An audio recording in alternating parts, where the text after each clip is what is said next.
Bom, boa tarde então a todas, todos. Vamos dar início a essa atividade com o nosso colega Arturo Alvarado, do Colegio de México. Parte do nosso ciclo de palestras, né, aqui no IESP. Falei para o Arturo que íamos ter uma conversa, poucos pero buenos, mais interessados no tema da atividade de hoje, que é o impacto do exílio na construção da sociologia mexicana e latino-americana, né? O Arturo é professor, pesquisador do Colegio de México há um bom tempo, desde os anos 80, lá se formou, foi diretor do Centro de Estudos Sociais do Colegio de México até muito recentemente, está agora no Brasil para uma estadia de 3 meses em São Paulo, no Núcleo de Estudos de Violência, coordenado pelo Sérgio Adorno, um ano sabático do qual 3 meses ele está aqui no Brasil. E então aproveitei a oportunidade para convidar o Arturo para vir aqui ao Rio, para vir ao IESP, compartilhar algo de um grande interesse comum, diria eu, nosso, mas que ao mesmo tempo foge do que vem sendo nossas linhas principais de pesquisa, né? O Arturo não trabalha exatamente, ou não tem trabalhado historicamente, história intelectual ou debate de pensamento social, mas as áreas principais de atuação dele têm a ver com direitos humanos, violência, criminalidade, um pouco de trabalho sobre juventude também, cultura política, mas ao mesmo tempo, Arturo, ao ser diretor do Centro de Estudos Sociais do Colegio de México, ao organizar um importante evento lá de 50 anos das 7 teses, do trabalho mítico quase, né, do Rodolfo Stavenhagen, titulado 7 Teses Equivocadas sobre a América Latina, ao se debruçar sobre todo o peso, digamos assim, né, do pensamento latino-americano que está por trás também da construção do Colegio de México, acabou trabalhando isso bastante nos últimos anos, além do que tem uma proximidade muito grande com o Pablo González Casanova e a tinha também com o Rodolfo Stavenhagen, inclusive por não só trabalhar juntos, mas por ter afinidades nessa temática dos direitos humanos. Arturo pode nos contar um pouco mais, mas recentemente se criou uma cátedra no Colegio de México chamada Cátedra Rodolfo Stavenhagen, da qual o Arturo é o coordenador, e então essas afinidades nos trazem aqui hoje, por outro lado, pela pesquisa que nós temos desenvolvido aqui no NETSAL sobre o Centro Latino-Americano de Pesquisa em Ciências Sociais e essa centralidade do diálogo Brasil-México nos anos 50 e 60, inclusive com a presença física do Rodolfo Stavenhagen como secretário-geral do Centro aqui, as passagens e diferentes passagens do Pablo González Casanova no Rio de Janeiro, e como esse diálogo Brasil-México foi fundamental para a construção do debate do colonialismo interno, né? Então, é mais sobre isso que vamos falar hoje, sobre essas questões de história intelectual, pensamento latino-americano. Há um dossiê muito interessante, recentemente organizado pelo Arturo na Latin American Perspectives, vocês podem acessar, revisitando um pouco a obra e o debate do Rodolfo Stavenhagen. O Arturo publicou também um texto muito interessante recentemente, pensando as trajetórias do próprio Rodolfo Stavenhagen e de outro importante intelectual espanhol de origem, mas radicado depois no México, que é Medina Echevarría, que foi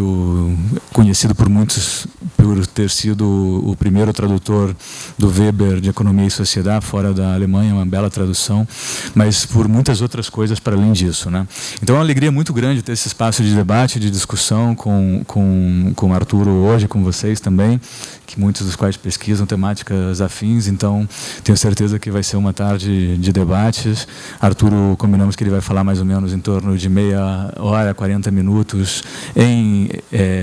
espanhol, e depois fazemos então aí uma discussão sobre o tema. Gracias, Arturo. No, al contrario, buenas tardes a todos. Como Breno lo dijo, yo voy a hablar en español. Voy a hablar, si tienen alguna duda o algún comentario, pueden interrumpir. Y Voy a hablar el día de hoy sobre un texto que ya está publicado, como él menciona, que es un texto que es parte de un debate sobre el papel de los refugiados en el desarrollo del pensamiento intelectual o la continuidad del pensamiento intelectual. Es un trabajo, el libro es una discusión amplia que deriva de un tema muy particular. Bueno, pero antes que nada quería agradecer a Breno la invitación y tener la oportunidad de discutir con ustedes el día de hoy. Pero entonces el texto tiene ese contexto en el cual una idea que originó el trabajo era la posibilidad de discutir la fundación de la sociología en México junto con la fundación de la sociología en lo que se conoce como la New School for Social Research. Empezamos, o sea, que es un texto que no está ahí, pero que es un poco el contexto de lo que hay acá. La New School for Social Research y el Colegio de México tienen una historia muy peculiar. La mayoría, una buena parte de estas dos instituciones fueron fundadas por refugiados que venían fundamentalmente de la Alemania o de los países en donde empezó a haber una enorme influencia del nacionalsocialismo.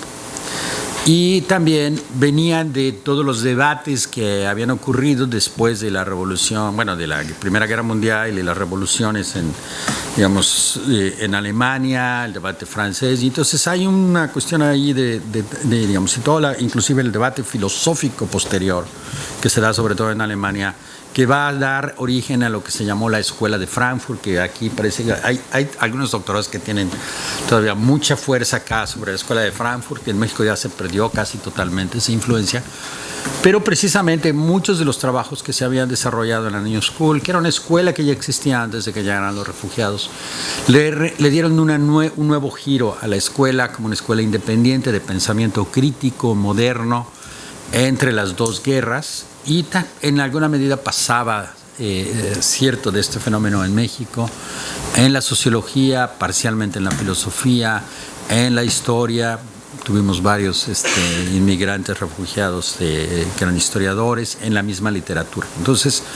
ahí es el primer contexto, ¿no? Y de ahí derivó un debate con algunos colegas que hicieron un par de publicaciones previas y profesores de la escuela de la New School sobre el impacto que tenía el pensamiento intelectual que venía de Europa hacia Estados Unidos y hacia México, y además si había continuidad, cambio, asimilación, crítica del pensamiento, sobre todo crítico alemán de principios de siglo, ¿no? Y en ese sentido también parte del debate era cómo se había recibido el pensamiento sociológico en América Latina, sobre todo en América del Norte, ¿no? Después voy a referirme un poco al debate sobre América Latina. Bueno, y este trabajo en concreto trata de dos trayectorias en dos momentos muy particulares. Una que es la trayectoria que yo llamo, no es fundacional de la sociología, pero es un elemento central para entender, el fortalecimiento de una disciplina emergente en México, con un grupo de refugiados entre los cuales el principal es José Medina Echeverría, que era un español que venía refugiado de la Guerra Civil Española en los años 30, pero que además había ya hecho un trabajo muy importante previo, había estado en Alemania, había estado en Francia después de su doctorado y había estado, tenía un proyecto intelectual de discutir todo el tema de la modernidad y las consecuencias de la modernidad en aquel entonces, ¿no? Y luego, en un segundo momento, que es lo que está en el texto, discutir otro momento del desarrollo que yo ya le llamo más bien una consolidación de la sociología en México y de la institucionalización como disciplina social y docencia, en ese sentido, que es entre los años 70 y los 80, con particularmente el liderazgo de Rodolfo Stavenhagen. Bueno, y ahí hay muchas cosas que tienen mucho que ver con el desarrollo de la sociología mexicana. La sociología mexicana, de hecho, como tal, ustedes pueden ver que hay alguna tradición inclusive positivista de fines del siglo XIX y luego una influencia entre positivista y anarquista a principios del siglo XX, en la cual ya se hablaba de sociología. Algunas universidades como la Universidad Nacional ya impartieron una cátedra que se llamaba sociología, pero era una combinación de elementos de pensamiento positivista con pensamiento reformista, no era propiamente hablando lo que podríamos llegar a decir en ese momento la fundación de una sociología con una fuerte, digamos, serie de postulados filosóficos, epistemológicos y con la construcción de una teoría muy consolidada alrededor de lo que se consideraban las sociedades, ¿no? Que es lo que Medina viene a ofrecer precisamente en México a fines de los años 30. Y después, a partir de ahí, empieza un reacomodo, vamos a decirlo así, en el debate de la sociología mexicana, en vamos a decir, la creación de un programa docente, que es el segundo punto, que es muy importante entender todos los esfuerzos por difusión de la sociología como ciencia social práctica, que es el elemento que empieza a surgir aquí como una disciplina. Y en tercer lugar, con un proyecto intelectual de difusión del pensamiento sociológico de Europa, parcialmente de Estados Unidos, hacia México y luego hacia América Latina, como lo voy a mencionar ahora, después con el trabajo que va a desarrollar en los años 60, 50 y 60 sobre todo, José Medina Echeverría. Bueno, entonces lo que propone el trabajo es fundamentalmente hacer una comparación en estos dos periodos y propone en ese sentido también dos ideas eje del trabajo. Una, que es la inmigración intelectual europea fundamentalmente influida dentro del periodo de entreguerras y por los conflictos en Europa, particularmente la guerra civil española y luego posteriormente también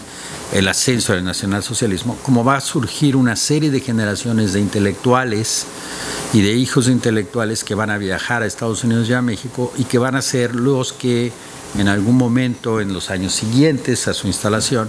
van a crear una escuela de la sociología para el caso mexicano, ¿no? Y en segundo lugar, a partir de eso, la segunda idea es precisamente esta de que el desarrollo del pensamiento sociológico mexicano, a pesar de que hay mucha polémica, por supuesto, se consolida en los años 40 con esta influencia muy importante de los intelectuales refugiados, ¿no?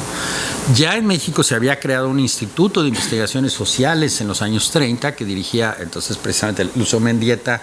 y Núñez, que en realidad tenía esta formación más de jurista y filósofo, que era una tradición decimonónica francesa, pero que además de ahí ya había la sociología francesa y la sociología alemana estaban transitando de esa formación hacia la creación de un pensamiento social y filosófico, de fundamentos filosóficos y sociales propios, ¿no? Entonces, cuando se funda el Instituto de Investigaciones Sociales y se funda inclusive la primera y la más longeva revista mexicana de sociología, todavía hay una enorme influencia del pensamiento jurídico y de esta combinación entre derecho, doctrina y teoría de la jurisprudencia, teoría del Estado, que viene de ahí, y muchas teorías sociológicas que estaban emergiendo, que eran más positivistas que de otro orden. Hay un elemento adicional que vale la pena tomar en cuenta, después lo voy a retomar con el caso de Stavenhagen.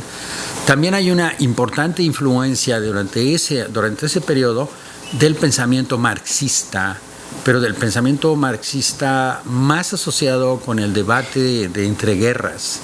de las posibilidades de transformación de las sociedades, ¿sí? Entonces, un pensamiento, vamos a decirlo así, en el que el leninismo sigue siendo muy importante y lo seguirá siendo por décadas,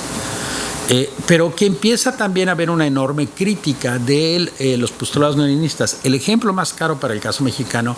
es que el periodo de establecimiento y de exilio que tuvo León Trotsky en México tuvo un efecto crítico para el pensamiento comunista mexicano, de manera tal que inclusive los comunistas muy asociados a leninismo y stalinismo lo trataron de matar en 2 ocasiones, ¿no? Así que eso no es una cosa sencilla, ¿sí? Hubo un debate muy cruento del marxismo mexicano que en esa primera etapa no influye en el desarrollo del pensamiento sociológico, es posterior su influencia y es muy grande,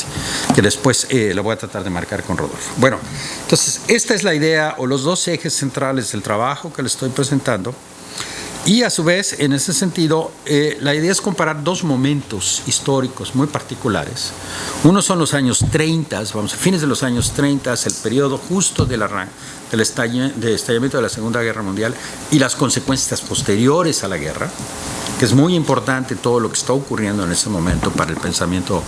sobre todo de Medina Echeverría. Y luego otro segundo periodo que para América Latina y para el mundo también es muy peculiar, que son los años 70 y 80, que son los periodos de las dictaduras, ¿no? Que en particular para el caso mexicano y para muchos de los países latinoamericanos significaron la persecución de los intelectuales por parte de las dictaduras, el cierre de muchas de las escuelas de pensamiento y de las revistas, e inclusive el cierre de posgrados, ¿no? Uno de los pocos posgrados que permanece, más, aunque muy aislado, es el posgrado de Flaxo, por darles un ejemplo. Después lo mueven a México, se mueve casi todo el profesorado a México, y eso tiene mucho impacto para la sociología y para las ciencias sociales mexicanas, ¿no?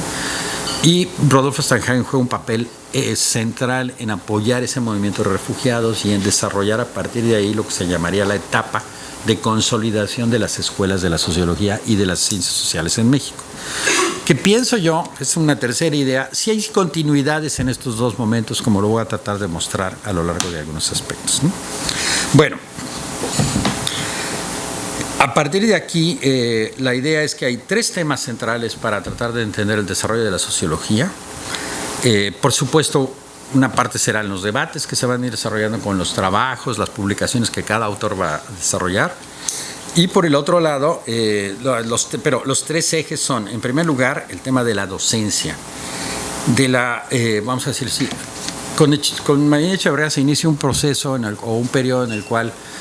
se enseña la sociología no solo como una teoría, sino como en un método particular y con una finalidad o un propósito práctico, ¿no? La sociología es una ciencia social que pretende resolver analizar, explicar los problemas sociales, pero también tiene la pretensión de aplicarse para resolver algunos problemas, ¿no? Y esto es una cosa relativamente nueva en el desarrollo de las escuelas de sociología, esta idea de un programa docente complejo con formación metodológica. Es muy distinto tipo de métodos. Después, si quieren, podemos hablar hasta del programa o los programas que se fueron desarrollando en metodología, en proyectos de investigación empírica. Todo este trabajo de la cuestión empírica es central, ¿no? En segundo lugar, que esta es la oportunidad de ese momento fundacional, es la creación y este fue un gran proyecto que desafortunadamente Benito Echeverría no pudo cristalizar para su beneficio, vamos a decirlo así, aunque va a tener efectos importantes, la creación de centros de sociología, de estudios sociales y sociológicos propios. Solo había el Instituto de Investigaciones Sociales en México, no había otra escuela de sociología realmente en ese momento en el país, y en muchos de los países de América Latina este debate apenas empezaba, ¿no? Pero esa es un poco la idea de, a partir de el apoyo institucional público, impulsar una disciplina y una profesión muy particular, que es una era nueva desde el punto de vista, digamos, universitario, para México por lo menos, ¿no? Y en tercer lugar, hay un tema que también me parece central, que es el programa de difusión de la sociología, pero no solo de ella, sino también de las ciencias sociales, que es muy importante y que se va a dar junto con otro gran proyecto mexicano, en este caso, de Daniel Cosío Villegas, sobre todo, que es la fundación de una editorial o una casa editorial que se va a llamar Fondo de Cultura Económica. El propósito de esta casa editorial ha tenido consecuencias muy importantes para América Latina. Es una de las casas que más ha traducido y difundido los textos, en primer lugar, de economía. De hecho, empieza con esa idea de un fondo de cultura, es un fondo para impulsar la lectura del pensamiento económico, que parte sobre todo del debate en ese momento de Keynes. Estamos hablando de la teoría, de los inicios de la teoría neoclásica, ¿no? Pero que tiene ese gran proyecto de difundir la disciplina y el pensamiento económico. Y paralelo con él se van creando distintas áreas en las cuales particularmente Medina Echeverría tiene una influencia muy importante, porque él abre toda una área o una sección de sociología. Hay una sección de filosofía que la desarrolla en conjunto con otros dos colegas, otro emigrante refugiado, Wenceslao Roses, que es el primer traductor para México de los textos de Karl Marx, primero del Capital y después de los Grundrisse y de otra serie de trabajos básicos. O sea que hay todo ese modelo, pero también se va a publicar a través de crear una agenda entre ellos, dos tipos de obras. Se va a publicar toda la filosofía alemana y el debate de la filosofía alemana, se va a hacer la primera edición del Fondo de Cultura de lo que se va a conocer en aquel momento como Economía y Sociedad, que si quieren luego hablamos un poco de eso. Él recibe uno de los y decide publicar traducido la primera traducción de la obra Economía y Sociedad del famoso editor alemán, que recibe el texto que supuestamente estaba mezclado, que ahí hay un debate muy interesante porque ya hay una nueva edición en México con una crítica de todo este debate, que es una manera de ver la teoría sociológica weberiana totalmente distinta y divergente de lo que se difundió sobre todo en Estados Unidos con las traducciones de Parsons y otras personas, ¿no? Y que parcialmente hay un par de traducciones en América Latina, pero tengo la impresión de que la más influyente por muchos años fue la del Fondo de Cultura Económica. No tengo la certeza completa, pero hasta donde estoy viendo hay esto, porque además es a partir de esa discusión generada por Medina Echeverría que se va a dar la difusión de todo un modelo de teoría social, ¿no? Para este caso, ¿no? Bueno, entonces estos tres elementos son centrales para entender lo que yo llamaría la fundación de la sociología, no solo como una profesión, sino como una escuela o una serie de escuelas de pensamiento. Hoy día, como ustedes saben, la sociología es muy diversa, hay mucha heterogeneidad desde el punto de vista de los postulados sobre los cuales se fundamenta la sociología. No hay en América Latina escuelas dominantes, ¿no? Como sí lo hay o los ha habido en algunos periodos en Estados Unidos. Aquí podría inclusive hacer una mención como un antecedente de estos trabajos que lo he estado trabajando y lo publiqué en otro texto, que es, hay una historia de la sociología americana que le interesó muchísimo a Medina Echeverría por ciertos periodos. Por ejemplo, ya desde el siglo XIX hay las disciplinas de la sociología en 2 o 3 escuelas importantes, en Kansas, pero en Chicago también. Después las universidades de Harvard empiezan a trabajar con la disciplina. Y en ese sentido, la llegada del grupo de sociología crítica de Frankfurt tiene un efecto central en el desarrollo sociológico por un largo periodo, que después se disuelve por el pensamiento macro sociológico hegemónico que va a meter Parsons por un largo periodo, ¿no? Y que de ahí van a derivar muchas escuelas de la sociología, pero hay un pensamiento más común sociológico en Estados Unidos que lo que tenemos hoy día en América Latina, ¿no? Bueno, entonces a partir de aquí yo lo que quisiera es ir hablando de cada uno de estos temas de manera más concreta y desarrollar algunas de estas 3 ideas con más detalle para los 2 autores. Bueno, en este sentido, quisiera empezar con un poco el desarrollo del pensamiento de José Medina Echeverría, ¿no? ¿Quién era José Medina Echeverría? Es un profesor español que nace en Castellón de la Plana, empieza a estudiar fundamentalmente ciencias jurídicas, le empieza a interesar mucho las ciencias de gobierno en aquel entonces y desarrolla primero su tesis de licenciatura y para su tesis de doctorado posteriormente, desarrolla un estudio sobre la democracia o la ciencia de democracia en el parlamentarismo o en el sistema parlamentario de Primo de Rivera. Después de allí, para principios de los años 30, empieza a interesarse mucho por el desarrollo del pensamiento alemán, tanto en filosofía como en sociología, viaja a Marburgo, empieza a leer y a conocer a varios de los sociólogos de ese periodo que son importantes, empieza a trabajar con distintos textos, con varias de las revistas, sobre todo la de Frankfurt, y posteriormente también hace una estancia que creo que es postdoctoral en la Universidad de París, en la que recupera también una buena parte del pensamiento posterior a Durkheim, ¿no? Entonces tiene estas 2 grandes corrientes, pero a lo largo de estos años empieza a trabajar y tiene mucha influencia de varios pensadores que son comunes a la escuela de sociología de Nueva York, que son Martin Heidegger, Wilhelm Dilthey, Erich Rothschild, Franz Freyer y Karl Mannheim. De hecho, Karl Mannheim va a tener una enorme influencia en su pensamiento, pero no solo en el desarrollo de su pensamiento, sino que inclusive él, en los años 60, como lo voy a mencionar posteriormente, trata de implementar a través del Instituto Latinoamericano de Planeación Económica y Social buena parte de ese programa que había estado leyendo de Mannheim, ¿no? Y uno de los temas centrales en el periodo tardío de Menéndez Echeverría es la necesidad de planeación y consolidación del pensamiento social dentro de las instituciones de desarrollo latinoamericano, ¿no? Bueno, por supuesto, empieza a conocer varios de los textos de Max Weber y empieza a trabajar sobre ellos. Después regresa a España, viene la guerra civil, es obligado a viajar,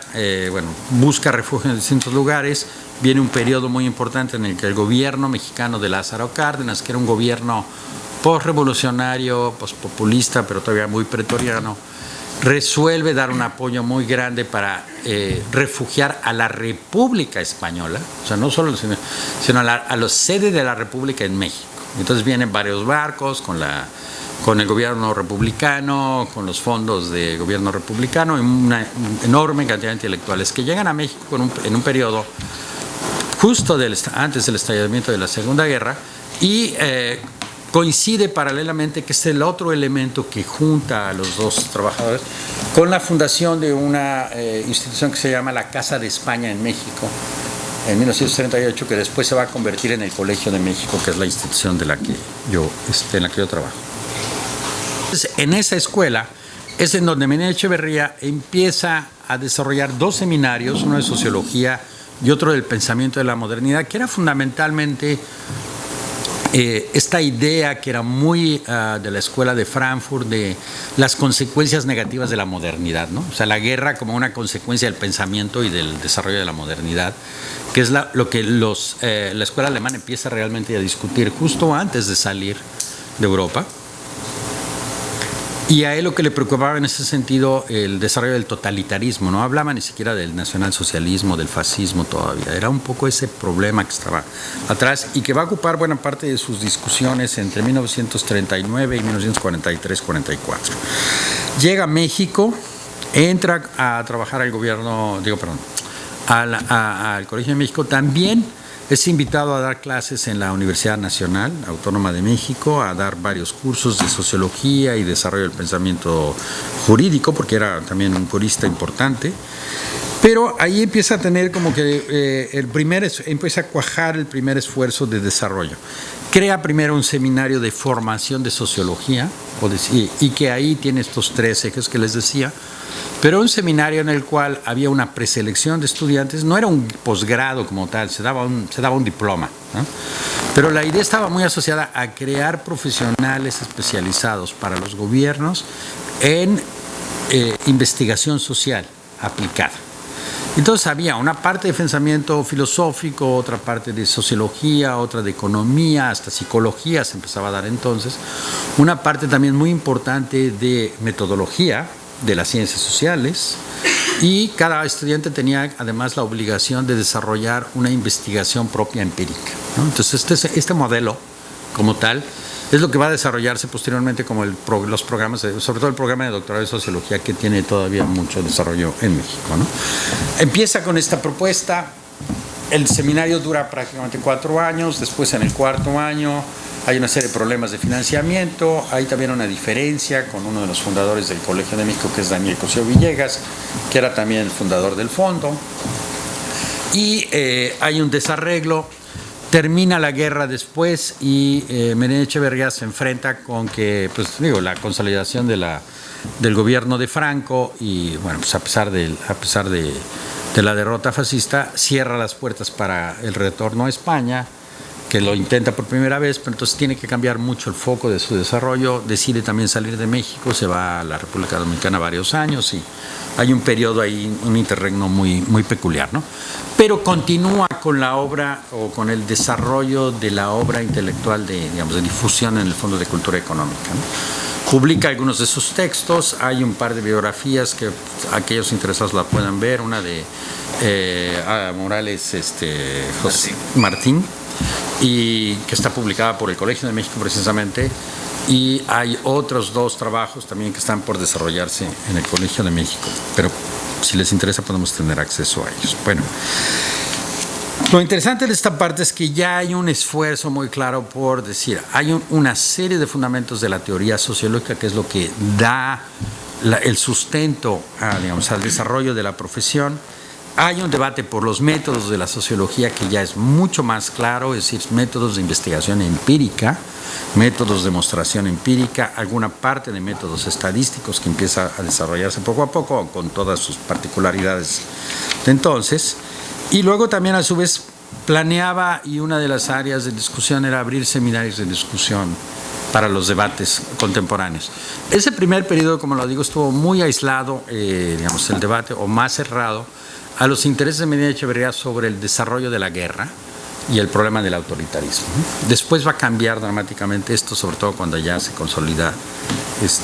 el franquismo y empieza a buscar otras alternativas, ¿no? Pero esa es básicamente la primera parte.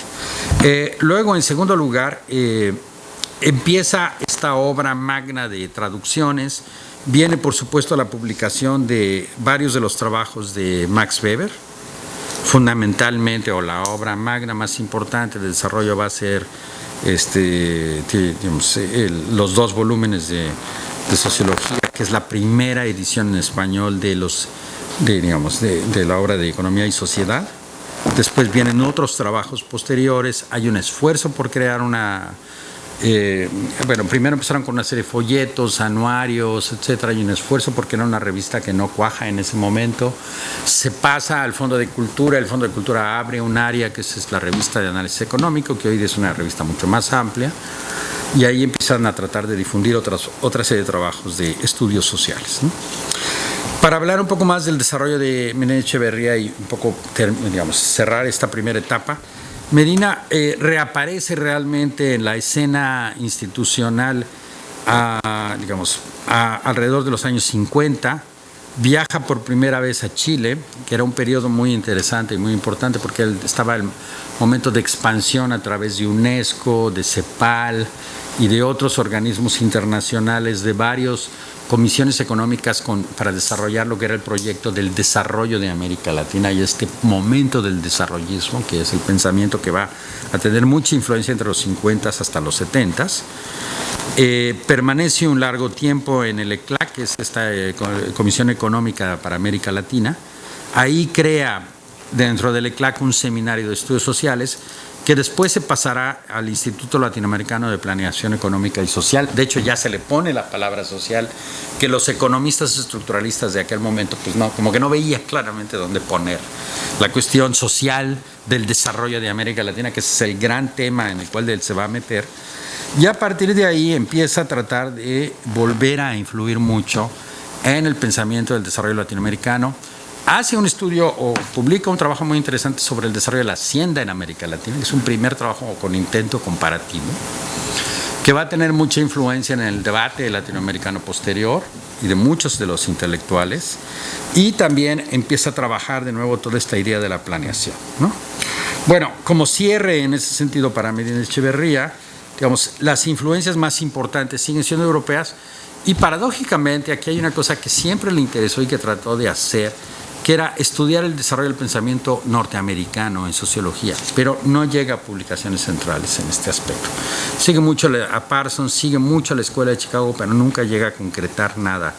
sobre esto, ¿no? Hay un texto desde los años 30 que empieza a plantearlo. Bueno, este es el primer momento de desarrollo de la sociología, que después va a, de los años 30 en México se va a pasar posteriormente y va a tener un impacto central a través del esfuerzo de este mismo autor en el pensamiento del desarrollo en América Latina. El segundo momento, para irnos muy rápido en esta, es el de Rodolfo Staugenhagen. ¿Quién es Rodolfo Staugenhagen? Él es un hijo de refugiado. Bueno, de hecho, él es viene de una familia alemana que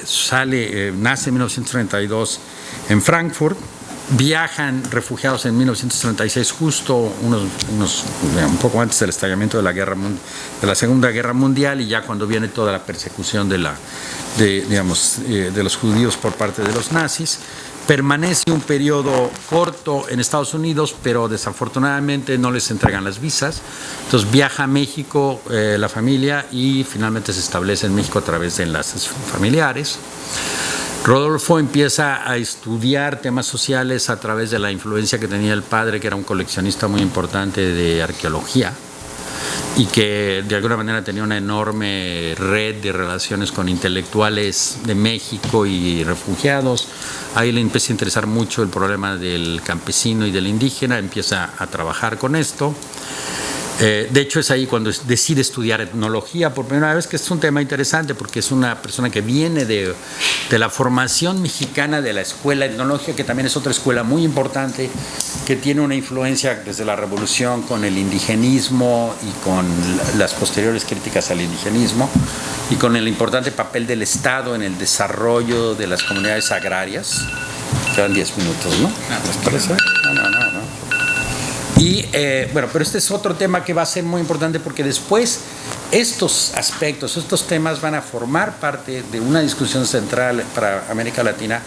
sobre el desarrollo del campesinado, sobre el papel de las comunidades indígenas y lo que se va a llamar, antes del debate sobre la dependencia, hay un par de debates importantes. Uno es sobre el colonialismo interno,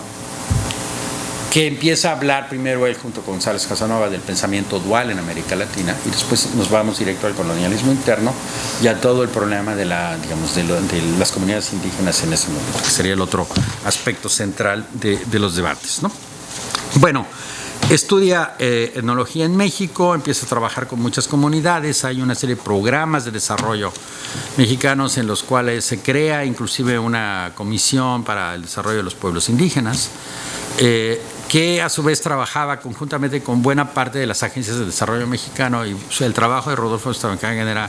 muy asociado a convencer a los indígenas del desarrollo y se enfrenta con muchos problemas, por ejemplo, lo que hoy sería, digamos, el despojo de una comunidad indígena por terrenos y por la consulta, como la creación de una presa, etcétera, eran los grandes proyectos de desarrollo de la agricultura mexicana y de posrevolucionaria. Entonces los etnólogos y los antropólogos tenían un conflicto permanente entre intereses de las comunidades campesinas e indígenas. Bueno, esto va a tener un impacto fuerte, pero él regresa después de varios trabajos y de estar haciendo campo en muchas zonas y decide de todos modos continuar sus estudios de sociología, de etnología. Se va a estudiar una maestría en Chicago con Robert Redfield, entonces, que básicamente la discusión de la antropología norteamericana estaba en esta idea del folk urban studies, del continuo urban, tradicional modernidad, de todo este debate que de alguna manera también va a tener una cierta influencia en el pensamiento sociológico del desarrollo. Y después regresa a México, empieza a desarrollar cursos en la Escuela de Antropología, bueno, lo que va a ser ahora la Escuela de Antropología, y decide irse a estudiar un doctorado a Francia, por influencia, entre otras personas, de Pablo González Casanova, que es otro fundador de la sociología mexicana muy importante, en los fines de los años 50. Se va y estudia en aquel momento en el cual todo el pensamiento crítico colonial y poscolonial y el marxismo tienen mucho desarrollo en la escuela francesa. Trabaja con Balandier y con otros autores. Pero todo eso lleva a Staudenhagen a dos cuestiones importantes. Primero, a retomar más la teoría sociológica. De hecho, él empieza a decir que no es más etnólogo, aunque bueno, pues ahí hay todo un debate sobre la etnología en México, pero sobre todo empieza a plantear los problemas del desarrollo de una manera más crítica y habla fundamentalmente, que es una de sus primeras tesis, sobre el desarrollo agrario como el desarrollo de la burguesía agraria. Entonces el interés era fundamentalmente entender el desarrollo económico del capitalismo de América Latina como un desarrollo de clases sociales en los que la burguesía agraria jugaría un papel central. Esto va a tener un impacto importantísimo en la discusión del campesinado en América Latina, de entre campesinistas y no campesinistas, que fue un tema entre 50 y 60 en los que se mezclaban marxistas, funcionalistas, etcétera. Y además también, por el otro lado, desarrolla mucho su concepción de colonialismo interno, que, bueno, yo hasta donde lo he podido, digamos, justamente trazar con más nitidez, es un debate con González Casanova y con otros autores en México y con algunos autores en América Latina, en la cual hay es un avance del desarrollo del pensamiento dual y del problema del colonialismo interno, que ese es un poco el tema que él trata de desarrollar y trata de aportar en eso. Después de ese debate viene un periodo en el cual va a ser, terminando los estudios de doctorado, viene inclusive aquí a Brasil, está en el Instituto de Pesquisas, de Investigaciones Sociales y de Desarrollo por un periodo, que es una fundación creada por el UNESCO, y está un periodo como secretario, coordina la revista y de hecho saca dos artículos de la revista, uno previo de González Casanova, otro posterior de él, y no recuerdo bien cuál es el otro autor, que hay un debate sobre neocolonialismo, ¿no? Después regresa a México y a partir de ahí empieza a desarrollar una serie de seminarios y hace una reflexión crítica, que es uno de los trabajos que más se le conocen, que es una reflexión crítica de todo el debate que había sobre el desarrollo en América Latina y en México, y publica un trabajo que se va a llamar, que originalmente es un ensayo que se publica en un periódico, 7 tesis equivocadas de América Latina, ¿no? Que es un cruce del pensamiento entre todo el debate latinoamericanista por el desarrollo y el campesinado, las clases sociales, pero también es un debate alrededor de lo que es el desarrollo, ¿no? Y ahí combina trata de hacer una síntesis de su pensamiento y de la discusión y de la crisis del pensamiento del desarrollo en ese momento, ¿no? Luego seguirá como investigador en la Universidad Nacional y en el colegio, y a fines de los años 60, es invitado a formar parte, a crear y desarrollar un seminario en el Colegio de México, en el que se había creado entre 1939 y 1943 un centro de estudios sociales que después, por el financiamiento y con la salida de Medina Echeverría, ya no fue sostenible, y salió él y salieron varios investigadores, y vuelve a discutirse en México a través de un seminario permanente entre varios intelectuales. González Casanova juega un papel central en esto, la posibilidad de crear un centro de estudios sociológicos para estudiar, en este caso, lo que él llamaba las consecuencias sociales del desarrollo. O sea, que era esta idea de el desarrollo tiene muchas consecuencias, un poco no es igual a la propuesta de Medina Echeverría en principio, pero es este análisis crítico de los estudios del desarrollo, que era lo que más le interesaba. Se crea en 1973 y, de nuevo, como había yo mencionado antes, este proyecto trae como que los mismos ejes, ¿no? Primero, un proyecto docente en el cual se crea el primer doctorado en sociología en el Colegio de México, y de hecho en México, porque había otra serie de doctorados en la UNAM, pero no había en sociología. Por una serie de circunstancias, la Escuela Nacional de Ciencias Políticas acababa de fundarse como Facultad de Ciencias Políticas, porque es cuando empieza a hacer los posgrados, pero no había egresados de doctorado. Pero además, el doctorado se crea con un sentido muy particular, más de orientación europea que americana. Hubo un debate muy interesante entre los investigadores en ese periodo si se hacían maestrías profesionalizantes, vamos a decirlo así, no sé cómo traducir eso. Que la idea era formar personas que pudieran entrar al mercado de trabajo de inmediato con esta formación profesional, pero se decide, y era una de las tesis de Rodolfo, entonces decir, las maestrías profesionalizantes son típicas de Estados Unidos, son una mezcla entre una licenciatura muy leve, light, por decirlo así, que son las típicos programas de BA en Estados Unidos, que son muy generales, y un doctorado más desarrollado. En cambio, lo que queremos es gente que realmente desarrolle la profesión con amplitud y que además, para desarrollarla, se consolide con una tesis de investigación empírica. Entonces vuelve a retomar este debate que había iniciado Medina, y se crea el primer programa de doctorado en ciencia social con especialidad en sociología, que tiene ese propósito, una formación rigurosa en teoría, en metodología, y el desarrollo de una tesis de doctorado y no de maestría. En segundo lugar, viene también todo este debate que es parcialmente el eje del cual se desarrollaba desde los años 30, de un programa de difusión de la sociología, Pero aquí ya se combina con un esfuerzo ya más claro y desarrollado de que el centro debe de dedicarse a investigación social aplicada. Entonces vienen proyectos muy grandes, algunos internacionales con financiamiento internacional de organismos de ONU o algunos fondos internacionales para migración, desarrollo regional,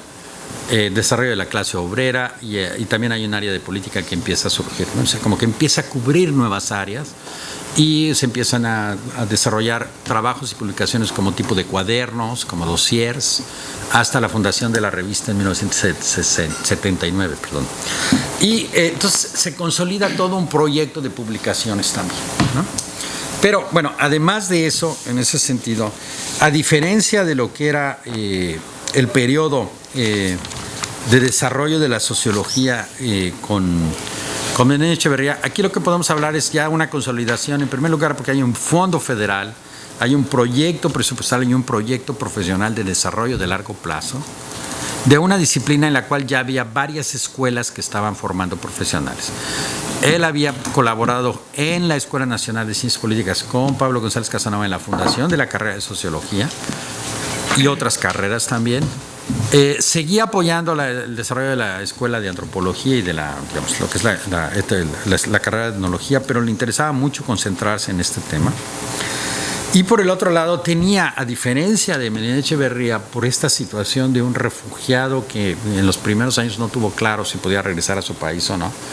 decide inmiscuirse más en el debate político y en la participación con el gobierno. O sea, a diferencia de Menéndez Echeverría, Rodolfo Staudenhagen es un intelectual público que le interesa mucho influir más en la política local, en las agendas del desarrollo y tratar de fomentar políticas sociales más adecuadas para las poblaciones en el desarrollo, ¿no? A grado tal que llega inclusive a ser miembro o bueno, a ocupar varios cargos públicos en distintos gobiernos, ¿no?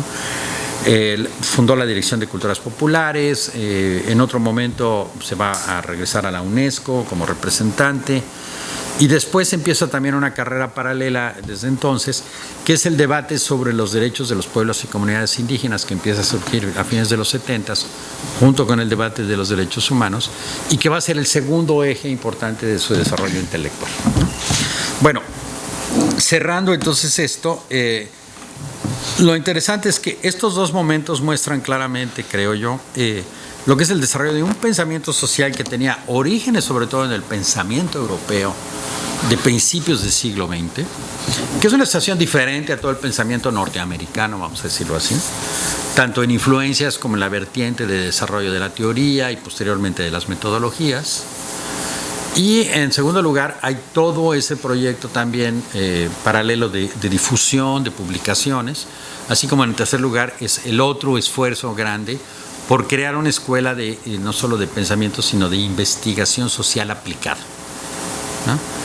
Menéndez Echeverría no logra la tercera parte, realmente es muy ensayístico ese primer ejercicio que él desarrolla, pero con Staudenhagen se desarrollan grandes proyectos y grandes obras a lo largo de, digamos, desde fines de los 60 hasta los 70. Hay dos grandes obras que son muy importantes en su carrera, aunque no se reconocen como tal. Hay un estudio sobre estructura agraria y desarrollo agrícola en México, muy importante, que a su vez también quiso desarrollar y quiso seguir para varios países de América Latina. Una cosa muy similar, vamos a decirlo así, a este esfuerzo que hubo por otros intelectuales de Chile y de Brasil de crear estos proyectos de pensamiento o de desarrollo intelectual y después tratar de aplicarlos a varios países, que tiene muchos claroscuros, ¿no? Pero ese era uno de los esfuerzos más importantes, ¿no? Ahora bien, el último punto que quisiera yo desarrollar un poco, ¿cuál es la influencia de ambos en el pensamiento social latinoamericano, ¿no? De hecho, allí hay un debate muy fuerte de si Menéndez Echeverría o no tiene tal influencia. Yo, digamos, a lo largo del trabajo trato de demostrar por qué sí lo tiene. Lo tiene no solo por esta influencia tan grande en la difusión de obras de sociología, pero también lo tiene en todo el desarrollo de su trabajo en el ILE, en toda la discusión sobre planeación en América Latina. Creo que esos tres ejes o esos tres temas están ahí muy presentes y además con una orientación que él llama continuamente muy sociológica y que va a tener influencias adicionales. va a tener un impacto en el desarrollo de varias de las escuelas, por ejemplo, Flaxo, va a tener impacto en debates paralelos, no es una influencia directa sobre la teoría de la dependencia, pero trabajó muy cercanamente con Faleto, por ejemplo, en el desarrollo de otra serie de trabajos, ¿no? Entonces ahí hay paralelismos y diálogos con las teorías del desarrollo y con la teoría de la dependencia, que creo que por eso hay que tratar de ubicarlo mucho más, ¿no? En ese sentido también es un pensamiento innovador todavía para América Latina en distintos momentos. Y finalmente, por lo que respecta a... y tiene influencia en los organismos internacionales, no tanto en la docencia y no tanto, como podríamos decir, en los últimos años en las publicaciones, ¿no? Bueno, por el otro lado, Rodolfo Stavenhagen sí tiene, digamos, bastante influencia, como lo estamos platicando hoy día, de varios de estos temas, pero además su posición como un intelectual público en México y posteriormente su influencia a través de organismos internacionales le va a dar le da un posicionamiento relativamente diferente y establece o crea un diálogo muchísimo mayor con buena parte de los debates que se van a desarrollar entre los años 80 a los años 90 en América Latina. Les había mencionado todo el del colonialismo interno, pero también el del campesinismo. Luego viene un importante desarrollo del debate sobre comunidades indígenas, en la cual va a ser un eje central en buena parte de estos debates, ¿no? Y en desarrollo de derechos humanos. Pero a su vez, ese doble esfuerzo de Stavenhagen de tratar de influir en las políticas económicas o en los gobiernos, que era una pequeña diferencia de lo que había con Medina Echeverría, le va a dar muchísimo mayor impacto y mayor reconocimiento en las comunidades, tanto académicas como en las comunidades intelectuales, ¿no? Ahora, y para terminar en ese sentido, creo que hay como que 3 o 4 temas que vale la pena destacar para eso, ¿no? Uno tiene mucho que ver con lo que yo había dicho con el debate sobre el desarrollo. Los dos contribuyen de distintas formas al debate del desarrollismo en América Latina y a los años posteriores. Y la gran pregunta es, ¿qué prevalece de todo esto, ¿no? En segundo lugar, hay un planteamiento derivado de esto en el que pienso yo que hay una suerte de adaptación del pensamiento social digamos, que ellos reciben de toda la teoría europea hacia América Latina. Es decir, no se retoman las grandes teorías como Weber o como la Durkheim, sino que hay un esfuerzo por adaptar las circunstancias sin crear una propia teoría, pero sí por hablar mucho de las condiciones históricos, sociales particulares de la región, lo cual le da mucha particularidad, mucha fuerza a buena parte de sus argumentos. Y finalmente, bueno, está este legado que yo les digo que es la institucionalización de la sociología, ¿no? Es decir, es una de las trayectorias, o los dos muestran claramente dos formas o dos trayectorias de institucionalización de la sociología como profesión, ¿no? Y por eso, y en ese sentido también como digamos, disciplinas social científicas que tienen muchas vertientes hoy día. Inclusive Stavenhagen es mucho más abierto al debate. Hay un periodo muy claro de Stavenhagen muy cercano al marxismo, como también lo tuvo González Casanova, cosa que no ocurrió con Medina Echeverría. Pero sí hay todo un interés por tratar de, digamos, impulsar teorías alternativas y hablar mucho más de la crítica del desarrollo y de la crítica del totalitarismo, ¿no? Con esto yo terminaría como debate y para abrir a preguntas y respuestas. Gracias.